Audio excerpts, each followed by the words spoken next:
Hello students, अन्ना classes में आपका स्वागत है। मैं आज आप लोगों को क्लास 9 मैथ का पार्ट 7 त्रिभुज इस चैप्टर के व्याख्यान यानी कि पूरा इंट्रो को अच्छे से समझाऊंगी कि आपको इसमें क्या क्या जानना है। ठीक है, आपको क्या क्या जानना चाहिए, तभी आप हर एक क्वेश्चन को इस एक्सरसाइज में यानी कि इसमें जो भी एक्सरसाइज है उसमें आप बना पाएंगे। ठीक है,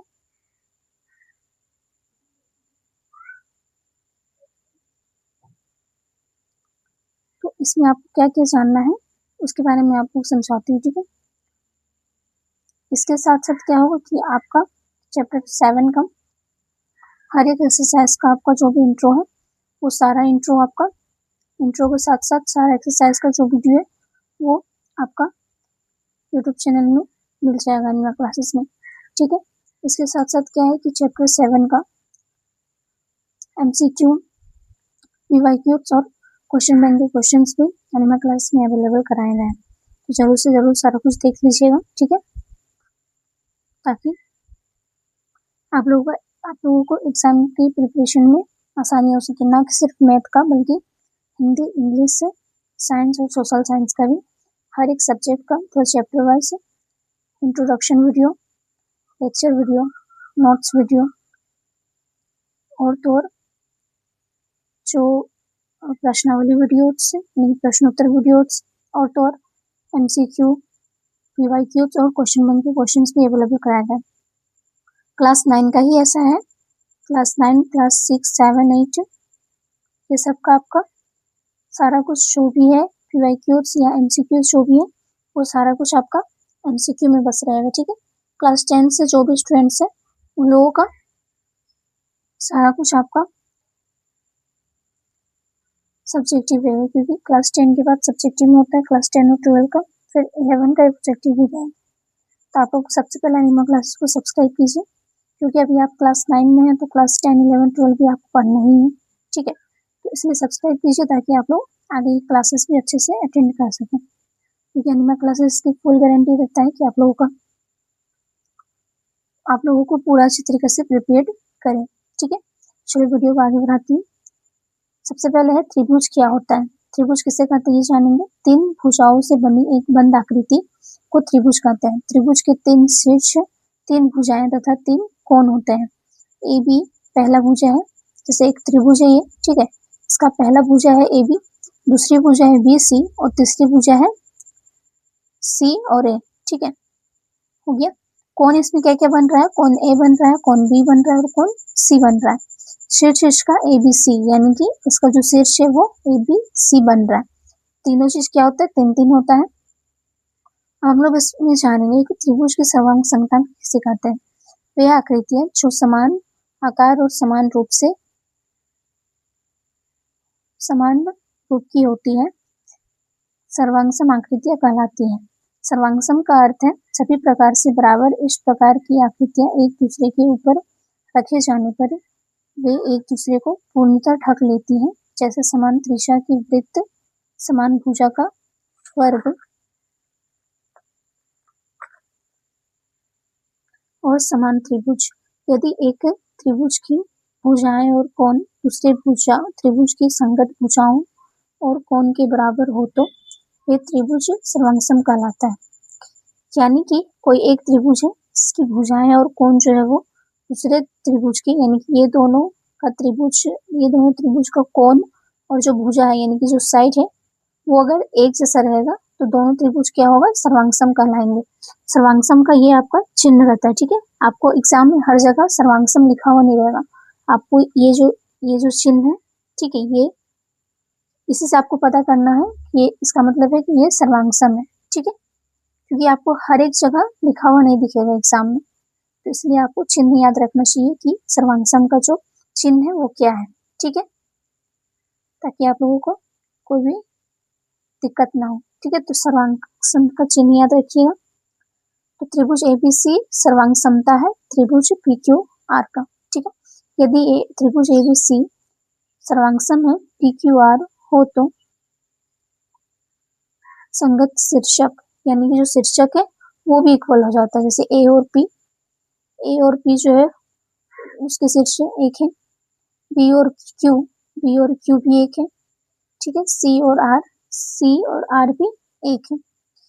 अब हम लोग जानेंगे संगत भुजाएं, यानी कि ये भुजा ये भुजा ये भुजा ये भुजा और लास्ट ये भुजा सब एक रहेंगे, इक्वल रहेंगे। संगत भुजाएं यानी कि A B equal to P Q, A B जो है वो पी क्यू के बराबर है, बी सी क्यू आर के, बी सी जो है वो क्यू आर के बराबर है और ए सी जो है वो पी आर के बराबर है, यानी कि ए सी जो है वो पी आर के बराबर होगा, ठीक है। संगत कोण, अब अगर ये कोण जितना है, अगर सर्वांगसम जो त्रिभुज रहेगा उसका ये कोण भी एक ही रहेगा, ये दोनों कोण, फिर ये दोनों कोण, फिर थर्ड ये दोनों कोण जो है वो बिल्कुल इक्वल रहेंगे, यानी कि संगत कोण क्या हो जाएगा, कोण ए इक्वल टू कोण पी, कोण ए जितना होगा उतना ही कोण पी होगा, कोण इक्वल टू कोण बी इक्वल टू कोण ए, कोण बी जो है वो कोण आर क्यू के इक्वल होगा, फिर कोण सी जो है वो क्यू आर के इक्वल होगा, मतलब कोण आर के, ठीक है। इसमें मेन पॉइंट आपको याद रखना है कि सर्वांगसम त्रिभुजों में संगत भाग बराबर होने पर सीपीसीटी करते हैं, यानी कि सर्वांगसम त्रिभुज में अगर संगत भाग बराबर होते हैं, ठीक है, यानी कि दोनों अगर सर्वांगसम हो जाता है तो इसे सीपीसीटी कहा जाता है। सीपीसीटी भी आपको आगे सारा कुछ आपको पढ़ना है, ठीक है। सीपीसीटी का भी इसमें एक्सरसाइजेस में होगा क्वेश्चंस, तो आपको बनाना है। अगर त्रिभुज सर्वांगसम है तो इसका मतलब वो सीपीसीटी को फॉलो कर रहा है, सीपीसीटी को फॉलो नहीं करेगा, यानी अगर उसका भुजा बराबर नहीं होगा तो वो सर्वांगसम नहीं होगा वो त्रिभुज, ठीक है। तो सबसे पहले हम लोग यहाँ जानेंगे कि त्रिभुज की सर्वांगसमता के लिए कसौटियां, यानी कि ऐसा त्रिभुज कैसा त्रिभुज होगा जो आपका सर्वांगसम होगा, ठीक है। तो पहला है आपका SAS सर्वांगसम नियमता, यानी कि SAS यानी कि साइड एंगल साइड, यानी कि भुजा कोण भुजा, ठीक है। इसके बारे में जानेंगे, यदि एक त्रिभुज की दो भुजाएं और उनका अंतर्गत कोण एक दूसरे त्रिभुज की दो बराबर भुजाओं और उनके अंतर्गत कोण के बराबर हो तो दोनों त्रिभुज सर्वांगसम कहलाते हैं। यानी कि कोई भी त्रिभुज है, ठीक है, कोई एक त्रिभुज है, उसका जो भुजा है, ठीक है, उसका जो दोनों साइड है वो दोनों साइड दूसरे त्रिभुज के दोनों साइड, यानी कि इतना यहाँ पे जो साइड दिया हुआ रहेगा यहाँ पे भी उतना ही भुजा का मान दिया हुआ रहेगा, ठीक है।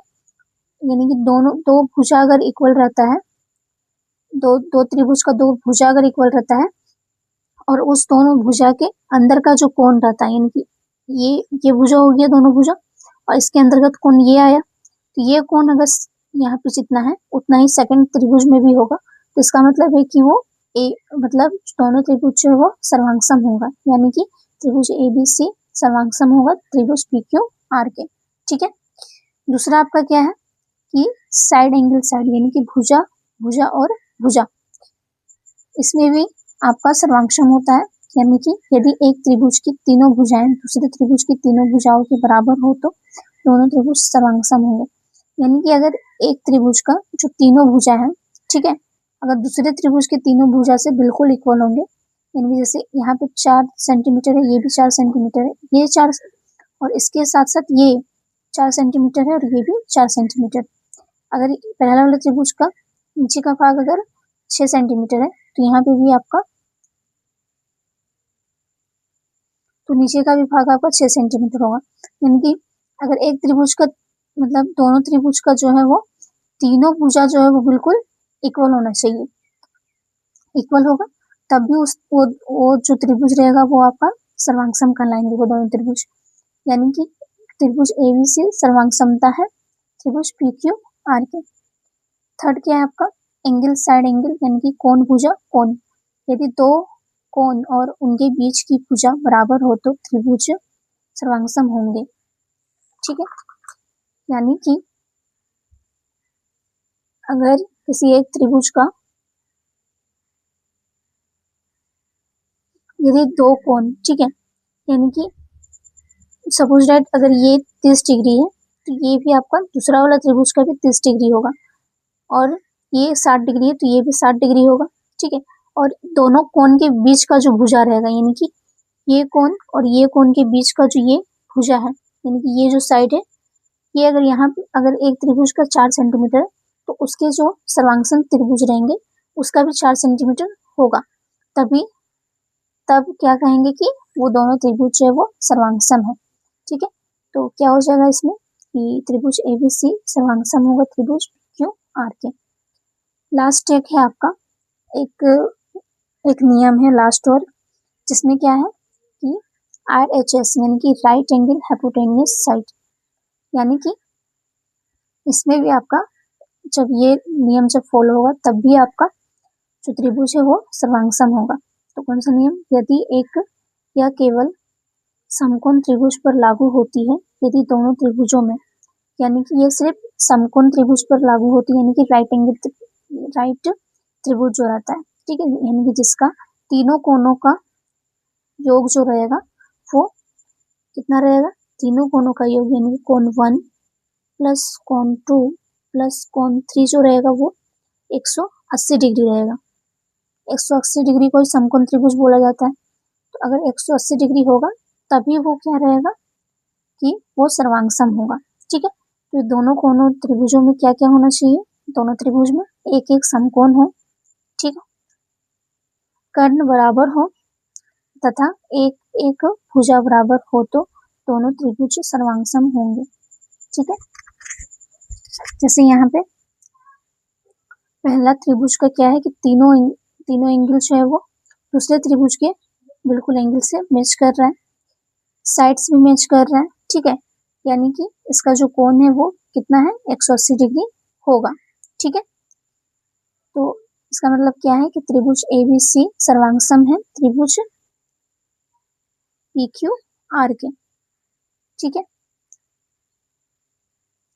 नेक्स्ट है आपका, इसमें महत्वपूर्ण तथ्य एक है, यानी कि महत्वपूर्ण बिंदु जो है वो पहला है सर्वांगसम त्रिभुजों के सभी संगत कोण बराबर होते हैं, यानी कि जो त्रिभुज रहता है उसके जो संगत कोण रहते हैं वो बिल्कुल बराबर होते हैं। सभी संगत भुजाएं बराबर होती है, यानी कि कोण तो सब बराबर होता ही है, इसके साथ साथ इसकी भुजाएं भी बराबर होती हैं। सर्वांगसम त्रिभुजों की क्षेत्रफल और परिमाप भी समान होता है, यानी कि इसमें क्या है कि इसका जो क्षेत्रफल है और इसको मापने पर इसका जो परिमाप है वो भी बिल्कुल इक्वल होना चाहिए। समकोण का मतलब ये है कि सारा कुछ एक्जेक्ट होना चाहिए, ठीक है। तो आज मैं आप लोगों को इंट्रोडक्शन अच्छे से समझा चुकी हूँ चैप्टर 7 का, ठीक है। तो आप लोग अनिमा क्लासेस को जरूर से जरूर सब्सक्राइब कर लीजिए, तभी आपको हर एक वीडियो आसानी से अवेलेबल हो पाएगा, ठीक है। इसका जो एक्सरसाइजेस है वो सब भी मैं अपलोड कर दूंगी, आप लोग हर एक एक्सरसाइज को अच्छे से बनाइएगा, ठीक है। इसके साथ साथ इस चैप्टर का MCQ, क्वेश्चन बैंक और तो और PYQs, ये सब सारा कुछ अवेलेबल मैं करवा दूंगी। अगर आप लोगों को इस चैप्टर का प्रमेय भी चाहिए, यानी कि एग्जाम्पल जो रहता है जो बुक्स में, ठीक है, चैप्टर के अंतर्गत, तो अगर आप वो भी चाहिए तो आप लोग कमेंट में बताइएगा कि मैम हमको ये भी चाहिए, तो मैं वो भी डाल दूंगी, ठीक है। वैसे उतना जरूरी नहीं है क्योंकि क्लास 9th का उतना आता नहीं है, क्लास 10th का मैं डाल दी हूँ। तो आप लोग जब क्लास 10th में रहिएगा तब आप लोग हर एक चीज़ को काफ़ी बारीकी से पढ़िएगा, उसका एक्सरसाइज, क्वेश्चन आंसर, मतलब प्रश्नावली, फिर MCQ, PYQ, क्वेश्चन बैंक, यहाँ तक कि उसका प्रमेय भी, ठीक है। तो आशा करती हूँ कि आपको मेरा वीडियो पसंद आया होगा। धन्यवाद।